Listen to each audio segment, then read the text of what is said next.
Hey guys, Velvet Moon Kill here with another bonus video of Fire Engage. We got a lot of supports to do here again, but first let's go to sleep and see who will wake up earlier.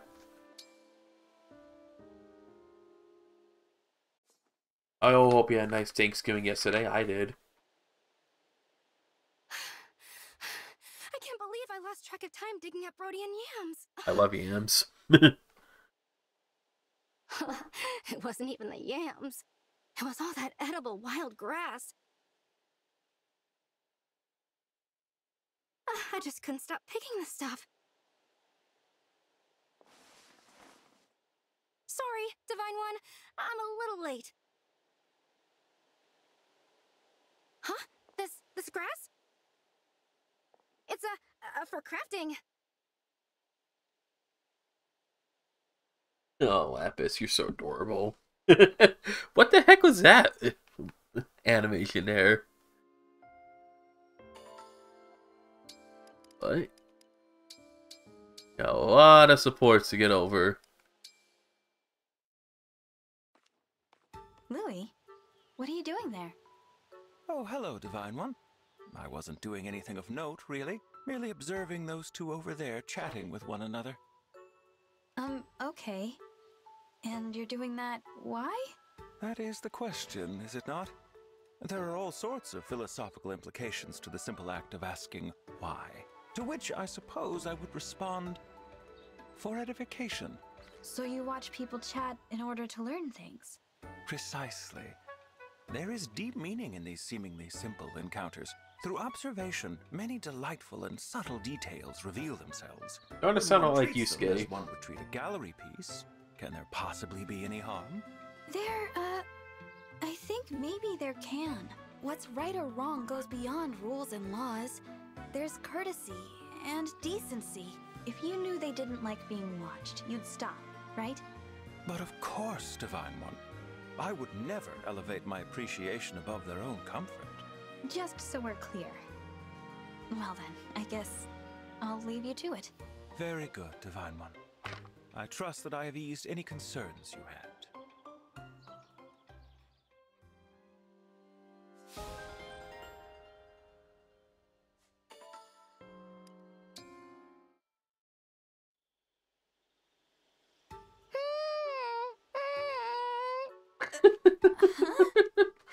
Oh, hey, Divine One.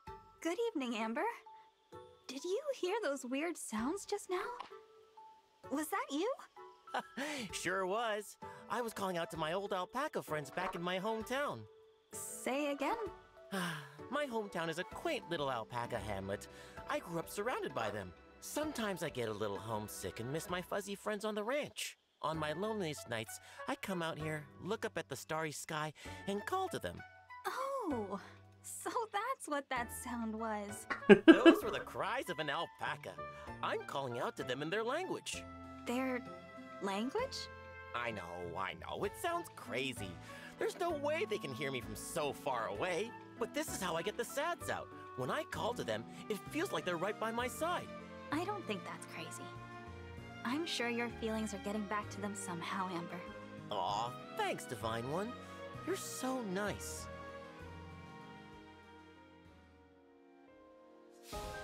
Yeah, that's a good support. Now we're in Chloe. You know, I've noticed how often you bring up your wish to live a fairy tale life. Uh-huh. I've wanted that for myself ever since I was a child. I was born into a noble family. Everything in my life was planned out for me by my parents. My role as a noble daughter was to get married and then devote myself to my partner's family. They wouldn't even let me eat the street food I love so much.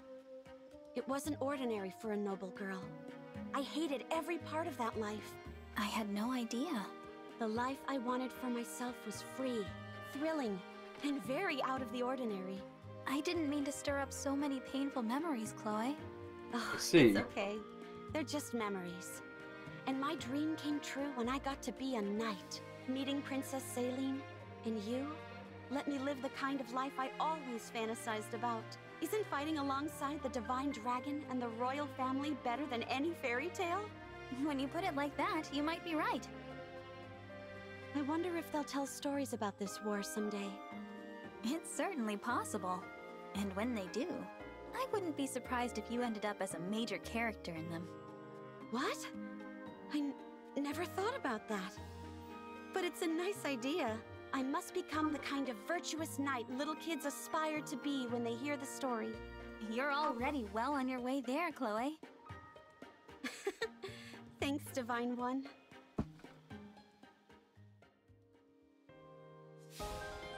That's a nice support. Adds a lot to Chloe's character. Let's see if he gets this to say. Thank you for the chat the other day, Kagetsu. Exactly what I was going to say.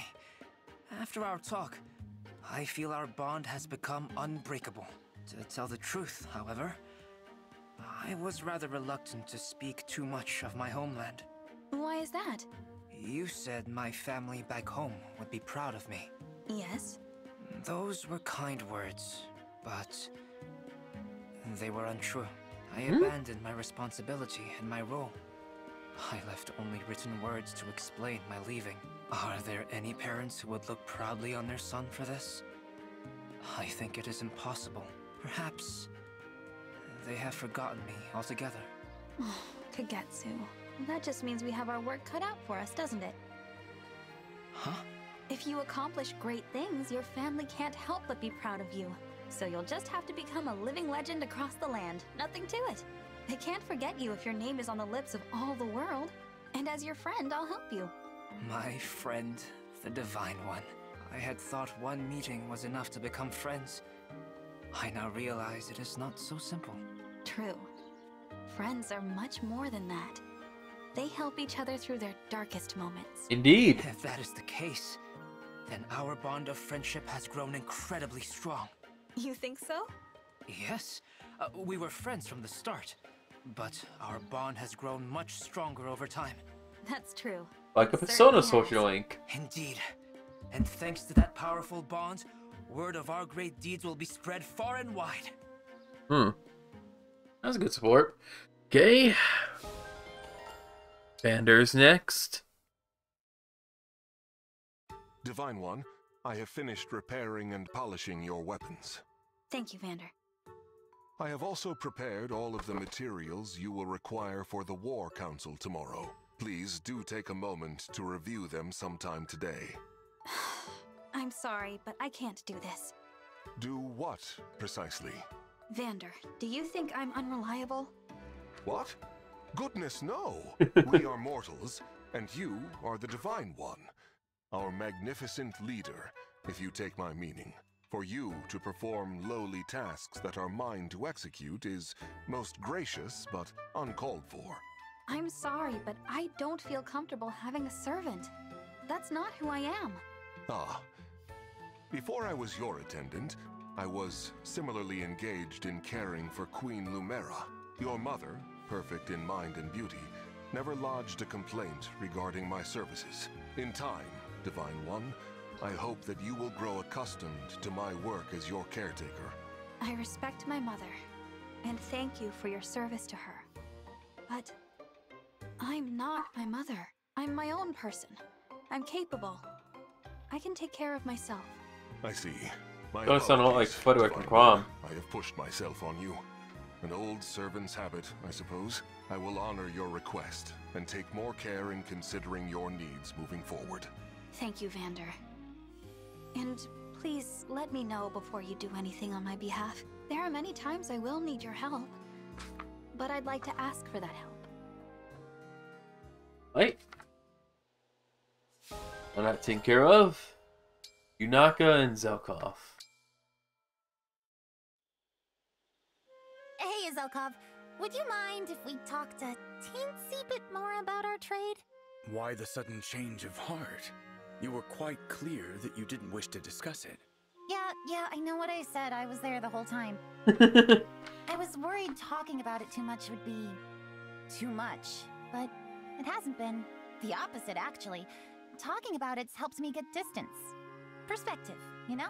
Care to elaborate? Look, people like us don't often get the chance to speak candidly. It could be a good thing. Perhaps you're right. But even so, what is left for us to converse about exactly? The story of how I came to such a profession is not one I am keen to tell. I'm afraid it's a rather tragic tale, ill-suited for any sort of pleasant conversation. Yeah, honestly, that whole chapter of my life was pretty dang awful. It was the same for me. Not even the most difficult challenges we face today compare. But I would venture to suppose that you did not choose to embark upon a life of killing. What makes you say that? I get the sense, merely by observing, that you genuinely have no regrets. From this observation, I inferred you may not have been responsible for your circumstances. Good inference. Moreover, your present self was formed as a result of growing apart from your past. In a way, then, if you are the blossom, your past is the fertilizer which nourished you. That's really insightful, actually. Thanks. I really like your Words sport. have weight, Zelkov. And every one of yours is big and heavy. But it's funny. Hearing them somehow makes me feel lighter. Maybe it's our common bond. You flatter me. I've been thinking about what I'll do when all this is over. When the world's finally peaceful. What I want most is to go someplace where I can kick back, put my feet up, luxuriate. I will say that does sound lovely. If and when that happens, I hope you'll drop in on me once in a while. I would gladly make an appearance. There will be conversations only you and I can have. Oh yes, love it! We'll do each other's hair, trade weapon factoids, whatever we want. Indeed. Indeed. Let us work toward that eventuality as our common goal from now on. It's a promise then. If we've got the same dark past, we may as well share a bright future. Alright. Citrine? All right, Yunaka. I'll listen to what you have to say, but if a single lie slips through your lips... I'll start from the beginning, and I won't lie.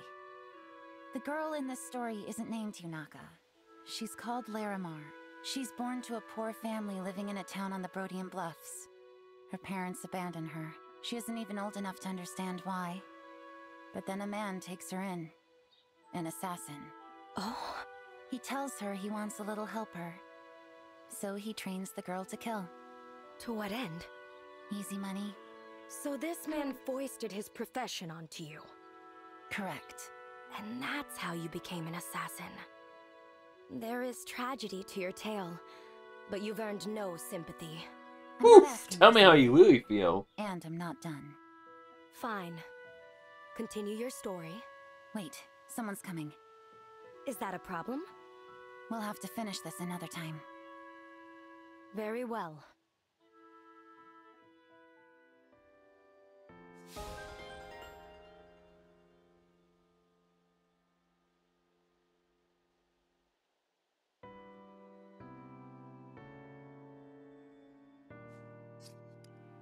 Ivy and Alquist. Pardon me, Princess Ivy? In our last conversation, you made it clear that you still harbor resentment towards Brodia. Yes, I did. Well, at risk of overstepping my boundaries, I hope you'll allow me to say one thing. The relationship between Brodia and Illusia has never been civil. Certainly not in my lifetime. But, as you've mentioned, we are now allies. We work together. That's true. This alliance was as unpredictable as it is wonderful. I will work hard to ensure that our countries become allies when this conflict is over. I may not be able to do as much as my brother, the Crown Prince, but... well, I thought I owed you a clear statement of my own intentions, at the very least. My first impression of you was that you were weak-willed and uncharismatic. I feel differently now. You do? When it matters, you speak your mind. And what you say is kind and thoughtful. These are qualities I consider princely. Oh, no, please don't think too highly of me. You're much more regal and capable than... Are you suggesting that I, crown princess of my kingdom, am not a good judge of character? Not at all! I would never... ever... another joke? Very good. You're catching on. Careful, you're learning. I take it as a sign that our relationship is improving. Agreed. I hope our friendship continues to grow, in honor of our fathers, and for the future of our kingdoms. Yes. Here's to a better future.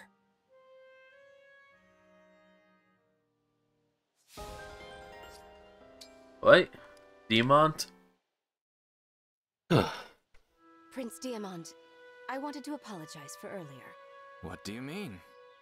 I failed to thank you properly, both for your discretion and for the gem you gave me. Please let me make amends by expressing my gratitude now. Thank you.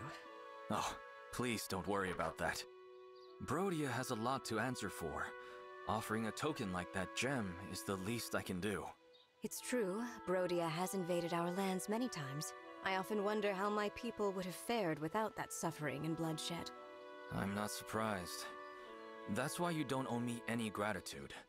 I hope you understand. But you stepped in to help me.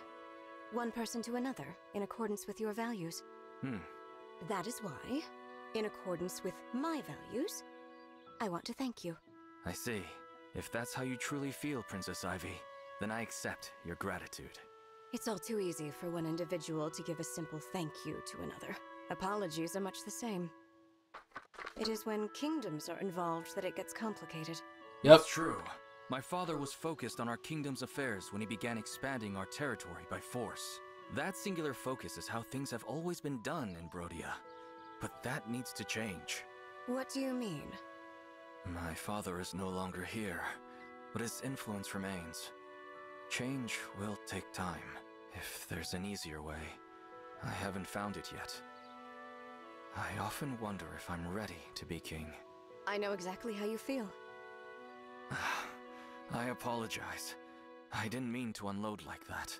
No, I understand. I'm actually relieved to hear that you have the same concerns I do. I am much more hopeful now for that future when you and I are king and queen. Alright, that was a good sport. Who's next? Aiden Etier.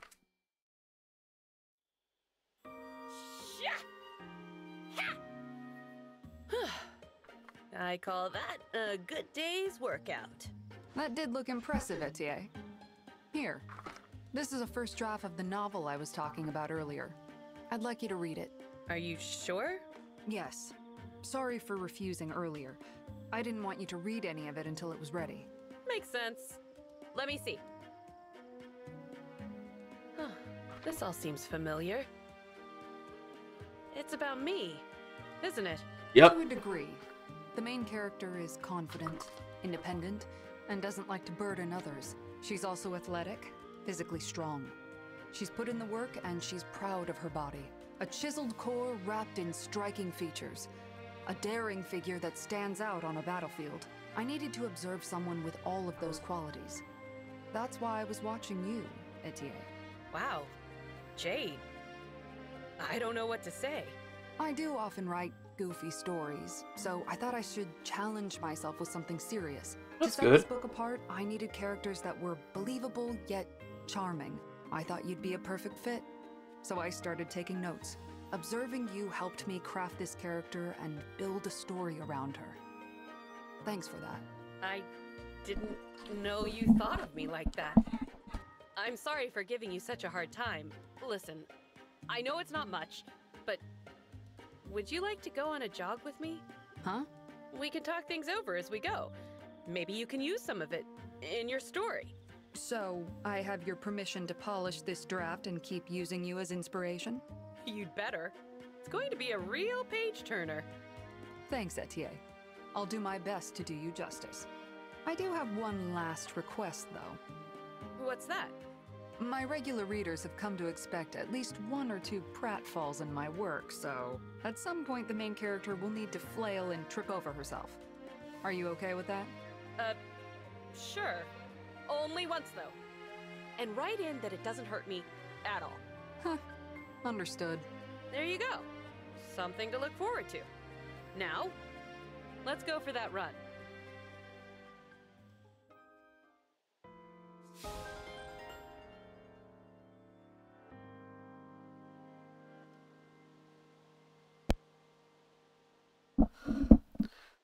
Sorry about that, folks. I had to disable my mic there for a bit because I got a phone call.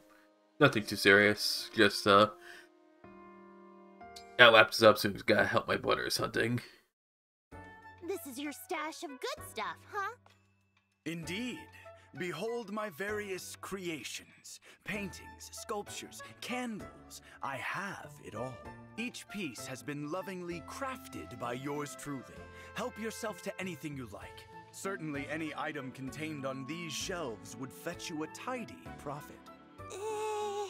Yeah, sad to say, but I don't think any of this is saleable. I beg your pardon. Why ever not? All of this is good stuff, don't get me wrong. But I can tell right off that they're too fiddly. A good piece of merchandise has to be simple if you want to sell it. Balderdash! A creator's passion Language is so the source off. of the creation's value. It is what a customer pays for. Afraid not. I get why you'd think that, but that mindset's a little old-fashioned nowadays. My generation has its own tastes. Such humiliation. Very well. Soon I will fashion a work which is certain to delight you. You will be left entirely speechless. If you think you can pull that off, go ahead and try. I'm eager to see it. That was a cute support. This is the last one. Zelkov, our time is at hand. Prepare yourself. Again, I am afraid I must decline. I tire of hearing that. It is not your right to deny me this way. Face me in mock battle now. Or I will fight your artwork in your place. What? You always have time for some trivial obsession. Never for your friend. How are we supposed to bond? Calm yourself. I hear your concerns, but destroying my art will not make this better. It would only ensure I not speak to you again. Put down your weapon, Kagetsu. What about this is amusing to you? This tense mood. Do you feel it? It is as if we are rivals, destined for conflict. At last, you are taking me seriously. If you will not face me as my friend, then at least you will do so as my opponent. Enough. What? Enough. Standing down already? Does your art mean so little to you after all? I have seen your eyes. You lack the conviction of a killer. You are a child seeking attention. Child? How dare you? Leave me. This is a genuine warning. I get no say in this at all, do Nope.